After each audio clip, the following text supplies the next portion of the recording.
জুলাইয়ের যে আকাঙ্ক্ষা, সেই আকাঙ্ক্ষার জায়গা থেকে গণভোট, সংবিধান সংস্কার হবে না সংশোধন হবে, এই আলোচনাগুলো চলছে। গণভোটের যে রায়, এই বিষয়টাকে আপনি কিভাবে দেখছেন?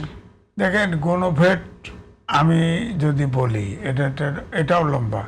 আপনি এখন যে রাষ্ট্রপতি আছে, এই রাষ্ট্রপতি আমার পূর্ব পরিচিত। হ্যাঁ, তিনি দেখিয়েছেন।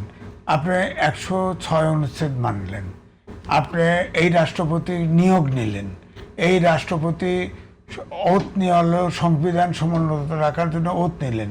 আপনি এই সংবিধান অনুযায়ী 133টা অধ্যাদেশ জারি করলেন। এই এই এই অনুচ্ছেদ অনুযায়ী আপনি আদেশটা দিলেন কেন? আদেশটা তো রাষ্ট্রপতি দিতে পারে না।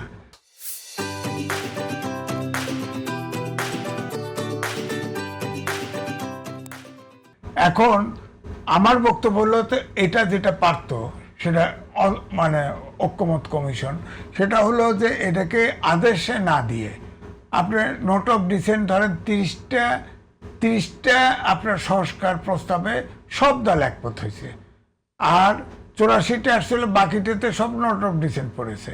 এবং ওখানে ওই জুলাই সনদে ওখানে মাঝখানে লেখা আছে যে যারা নোট অফ ডিসেন্ট দিয়েছে তারা যদি জনগণের ম্যান্ডেট পায় তাহলে তাদের মতো করে বাস্তবায়ন করতে পারবে।